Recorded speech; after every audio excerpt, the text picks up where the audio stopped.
Hey, welcome back to Mrs. B Reads. I am working my way through the 20 titles on the Rhode Island Middle School Book Award 2024 nominee list. And this portion is all about the graphic novel. So let's start off with Invisible by Christina Gonzalez and Gabriella Epstein. This book, do you know the movie The Breakfast Club from the 80s? Okay, if you're familiar with that movie, this sort of feels like that. There's George the Brain, Sarah the Loner, Diara the Tough Kid, Nico the Rich Kid, and Miguel the Athlete. They're stuck together when they're forced to complete their school's community service hours. Although they're sure they have nothing in common with one another, some people see them all as the same, just 5 Spanish-speaking kids. They pull together and they create something pretty incredible. I don't want to say too much about it. It's a spoiler alert. And I would have given this book 5 stars.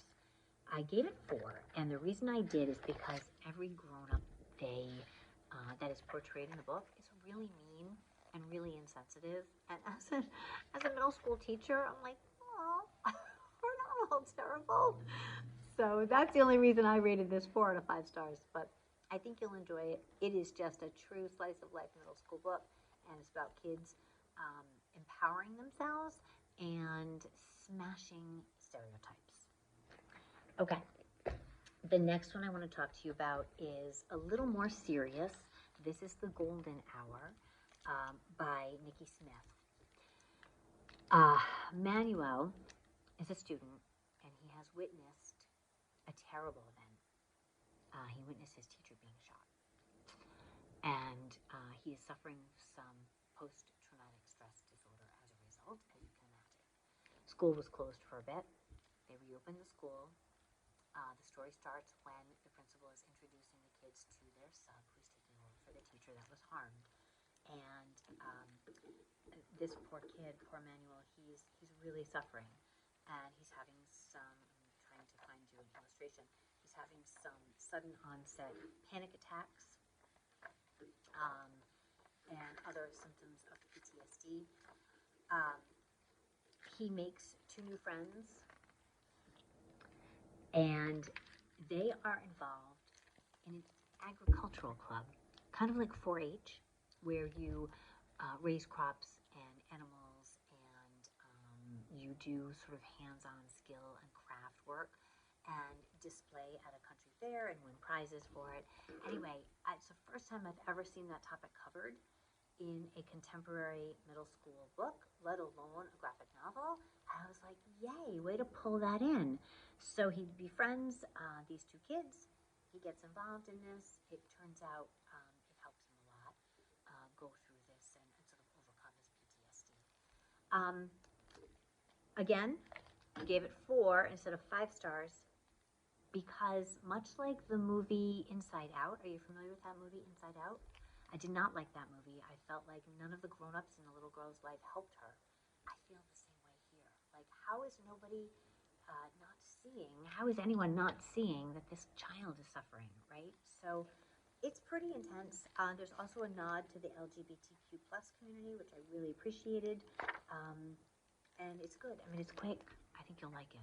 But it's a little heavy, okay? This one's a little lighter. All right.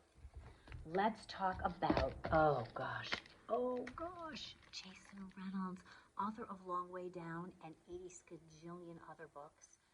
He teamed up with his friend Jason Griffin. So Jason Reynolds is the author. Jason Griffin is the illustrator here. This book, look how thick it is. Are you ready for this? I'm going to blow your mind. It's 3 sentences long. 3 sentences. It's amazing. Look at the artwork. Look at the artwork. Oh, God, it's so good. It's told from the point of view of a middle school aged boy who is with his family in the pandemic lockdown. I read this book, finished it, and gasped because I think I was holding my breath the whole time. And then I immediately went back and reread it in one sitting. I read it twice in one sitting, and I think you will too. You're not going to want to put this down. It's just so good. And I don't know, Jason Reynolds, when he just captured that era and that time and the shared humanity that we all have having gone through that time. good. Read this book. It's good. It's good. All right, but also a little on the heavier side. Yeah, something a little more lighthearted. Freestyle by Gale Galligan. She has illustrated some of the Babysitters Club graphic novels, so you might recognize her style of art in here. This is a group of friends, a diverse group of friends. They compete in dance-offs. They have like their own little sort of hip-hop club, and the main character of the book gets himself into some trouble, gets grounded, can't go to the practices for the dance group. His family hires a tutor for him, and the tutor turns him on to yo-yoing. Do you yo-yo? Yo-yoing was huge when I was a kid. I didn't even think kids did it anymore. I asked one of my classes today, and they were like, yeah, I yo-yo.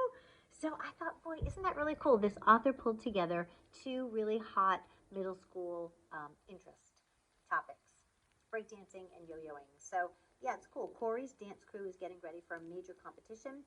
It's their last chance to win before they graduate 8th grade and go their separate ways to high schools all over New York City. So there's a little bit of pressure on them. It's good. It's got all the middle school stuff that you love. The drama, the friend stuff, the grade stuff, and then throw on hip-hop dancing and yo-yoing, and you got yourself a winner. All right, let's talk about this book. I loved this book. I'm a curly girl. Raise your hand if you've got curly hair. It can be a full-time job, right? So for Camila, the main character in this book, she has a mom who believes that those curls need to be tamed. And so every Sunday they go to the beauty salon, and she spends hours getting tortured, getting her hair detangled and pulled and tugged and straightened. And she can't run around and get sweaty. She can't go out in the rain. Like, she's got to keep her hair straight. So all my curly hair peeps, you know what I'm talking about, right? So Camilla has this great aunt, Tia Ruby, her cool Tia Ruby, and she hangs out with Tia Ruby, and she learns a couple of important tips and tricks about curly hair, which are so true and spot on. And she also learns to embrace who she really is. This is a great book.